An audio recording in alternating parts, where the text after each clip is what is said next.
સપ્તર્ષિ સંકુલમાં દરેક વિદ્યાર્થી મિત્રોનું હાર્દિક સ્વાગત છે. ધોરણ 11 વિષય BA એટલે કે વાણિજ્ય વ્યવસ્થા અને સંચાલન, જેમાં ચેપ્ટર નંબર 6 ધંધાકીય વ્યવસ્થાના સ્વરૂપો 2, જેના ભાગ નંબર 4 જે આપણે અગાઉ ભાગ નંબર 3 જોયું છે, જેમાં આજે પ્રશ્ન આપણે 4 જોવાના છીએ. તો કે કંપનીના પ્રકારો સમજાવો.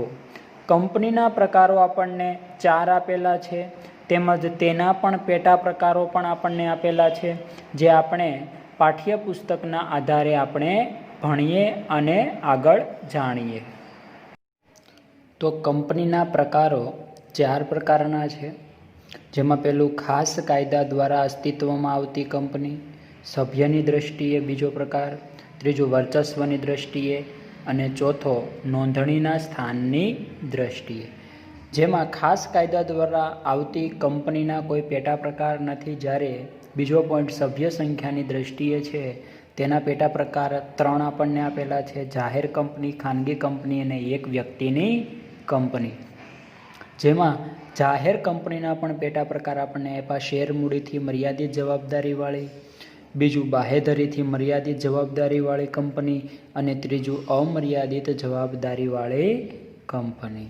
જેમાં જાહેર આપણે જોઈએ એના 3 પેટા પ્રકાર છે. તેવી જ રીતે જોઈએ તો ખાનગી કંપની, તો ખાનગી કંપનીના પણ 3 પેટા પ્રકાર છે, જેમાં શેર મૂડીથી મર્યાદિત જવાબદારીવાળી કંપની, બીજું બાહેધરીથી મર્યાદિત જવાબદારીવાળી કંપની અને ત્રીજું અમર્યાદિત જવાબદારીવાળી કંપની. અને એમાં ત્રીજું સભ્ય સંખ્યાની દ્રષ્ટિએ ત્રીજો પ્રકાર પેટા પ્રકાર તો કે એક વ્યક્તિની કંપની. હવે આગળ જોઈએ કંપનીના પ્રકારોમાં 2 જોયું: ખાસ કાયદા દ્વારા અસ્તિત્વમાં આવતી કંપની, બીજું સભ્ય સંખ્યાની દ્રષ્ટિએ અને ત્રીજું હવે જોઈએ વર્ચસ્વની દ્રષ્ટિએ. તો વર્ચસ્વની દ્રષ્ટિએ પણ 3 પ્રકાર છે: પહેલું સરકારી કંપની, બીજું શાસક કંપની અને ત્રીજું ગૌણ કંપની. અને વર્ચસ્વની દ્રષ્ટિ પછી જોઈએ તો ચોથો પ્રકાર નોંધણીના સ્થાનની દ્રષ્ટિએ. તો નોંધણીના સ્થાનની દ્રષ્ટિએ જોઈએ તો એમાં પણ 2 પ્રકાર છે: ભારતીય કંપની અને વિદેશી કંપની. તો હવે જોઈએ તો ખાસ કાયદા દ્વારા અસ્તિત્વમાં આવતી કંપની, તો કે તેમાં શું કહેવા માંગે તો કે સંસદ કે વિધાનસભાના ખાસ કાયદા દ્વારા અસ્તિત્વમાં આવે છે, જેમ કે રિઝર્વ બેંક ઓફ ઇન્ડિયા અને બીજી કંપની કે life insurance corporation of India, જે સંસદ કે વિધાનસભાના ખાસ કાયદા દ્વારા અસ્તિત્વમાં આવે છે. જેમાં બીજો આપણે પોઈન્ટ જોઈએ તો કે સભ્ય સંખ્યાની દ્રષ્ટિએ.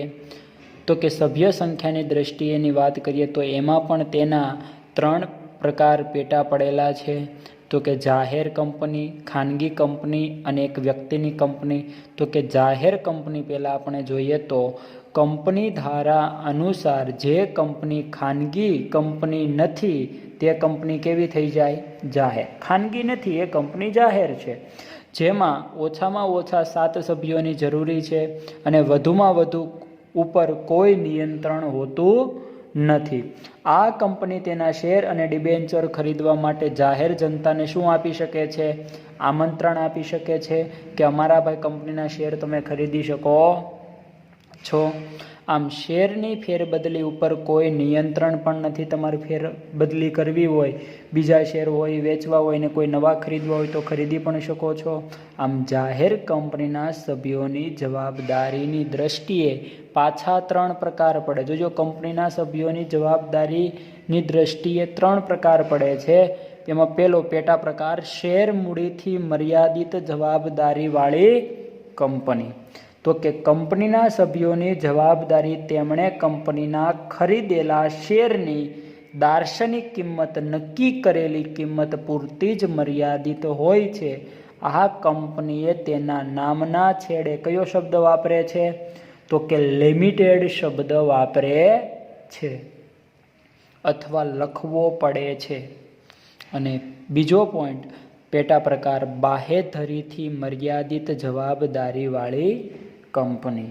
તો કે કંપનીના સભ્યોની જવાબદારી તેમણે આપેલી બાહેધરીની રકમ પૂરતી જ મર્યાદિત હોય. બાહેધરી એટલે કે ભાઈ કંપની ક્યારે કોઈ વિસર્જન થઈ જાય, કોઈ ફડચામાં વહી જાય કે કંપની ઉઠી જાય ત્યારે બાહેધરી આપી હોય કે ભાઈ કંપની ઉઠી જશે તોય હું તને પૈસા આપીશ, તો એવી બાહેધરીની રકમ પૂરતી જ મર્યાદિત હોય છે, જેમાં કંપનીના વિસર્જનના સંજોગોમાં સભ્યોએ આપેલ બાહેધરીની રકમ તેને ચૂકવવી પડે છે. આગળનો ત્રીજો પોઈન્ટ આપણને આપ્યો અમર્યાદિત જવાબદારીવાળી કંપની. આ પ્રકારની કંપનીના સભ્યોની જવાબદારી અમર્યાદિત હોય છે અને કંપનીની મિલકતો કરતાં દેવા વધી જાય તો સભ્ય અંગત રીતે જવાબદાર બને. અંગત રીતે એટલે કે પોતાની મિલકત હોય એ પણ વેચીને તમારે લોકોને ચૂકવણું કરવું પડતું હોય છે.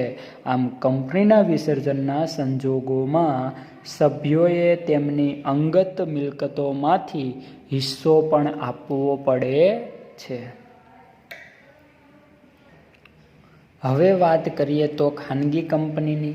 આગળ આપણે જાહેર કંપનીની વાત કરી તો કે ખાનગી કંપનીની વાત કરીએ તો હવે ખાનગી કંપની એટલે એવી કંપની કે જેના સભ્યોની સંખ્યા ઓછામાં ઓછા 2 અને વધુમાં વધુ કેટલા હોવા જોઈએ? 200 સુધી મર્યાદિત હોય તેને ખાનગી કંપની કહેવામાં આવે છે.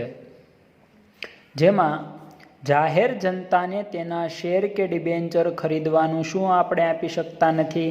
તો કે આમંત્રણ આપણે આપી શકતા નથી. અને ખાનગી કંપનીના શેરની ફેરબદલી ઉપર કોઈ પ્રકારના નિયંત્રણ હોતું નથી. એટલે કે નિયંત્રણ હોતું નથી એટલે કે તમે શેરની ફેરબદલી કરી શકો છો. અને તેમાં પણ ખાનગી કંપનીમાં પણ સભ્યોની દ્રષ્ટિએ જવાબદારીના 3 પેટા પ્રકાર પડે છે. જેમાં આપણે પહેલો જોવાનો છે તો કે મર્યાદિત જવાબદારીવાળી કંપની. તો કે સભ્યોની જવાબદારી તેમણે ખરીદેલા શેરની દાર્શનિક કિંમત પૂરતી જ હોય છે, મર્યાદિત હોય છે.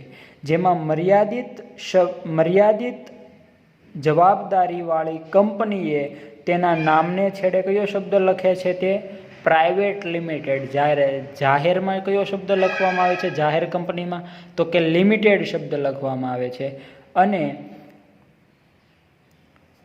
ખાનગી કંપનીમાં પ્રાઇવેટ લિમિટેડ શબ્દ લખવો પડે છે. જેમાં બીજો પોઈન્ટ આપણને આપ્યો પેટા પ્રકાર બાહેધરીથી મર્યાદિત જવાબદારીવાળી કંપની. તો કંપનીના સભ્યોની જવાબદારી તેમણે આપેલી બાહેધરીની રકમ પૂરતી જ મર્યાદિત હોય છે અને વિસર્જનના સંજોગોમાં સભ્યએ આપેલી બાહેધરીની રકમ તેને ચૂકવવી પડે છે અને કંપનીએ તેના નામના છેડે પ્રાઇવેટ શબ્દ લખવો પડે છે.